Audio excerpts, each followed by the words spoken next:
আসসালামু আলাইকুম। আপনাদের সামনে একটি ভিডিও নিয়ে আসলাম। গাছের মধ্যে লাগানো হয়েছে আলহামদুলিল্লাহ। যিনি লাগিয়েছেন অনেক সুন্দর একটা কাজ করেছেন আলহামদুলিল্লাহ। আমরা রাস্তাতে যাওয়ার সময়, পথচারী যাওয়ার সময় সবাই চোখে পড়বে আলহামদুলিল্লাহ, কত সুন্দর একটা লেখা। কিন্তু গাছটার মধ্যে দুইটা লোহা দিয়ে মারা হয়েছে। লোহা দিয়ে না মেরে কিন্তু যে তার দিয়ে এটা সিস্টেম করে লাগানো যায়। সিস্টেম করে লাগালে কিন্তু লোহা দিয়ে লাগানোটা আমার মনে হয় যে ঠিক নাই, কারণ গাছেরও জীবন আছে, এই গাছটারও জীবন আছে। তাই আপনাদের সামনে শেয়ার করলাম।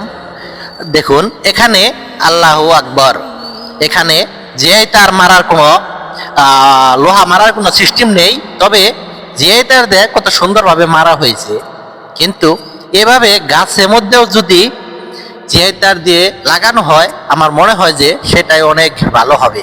এটা কারেন্টের খাম্বি অনেক সুন্দরভাবে লাগানো হয়েছে। ঠিক এভাবে লাগালেই আমার মনে হয় সুন্দর হবে, গাছটার কোনো ক্ষতি হবে না এবং গাছের দুইটা লোহা দিয়ে মারাটা কতটুক যুক্তিসম্মত আপনারা কমেন্টে বলবেন। সবার জন্য শুভকামনা, কেউ খারাপ মাইন্ড করবেন না এবং সবার জন্য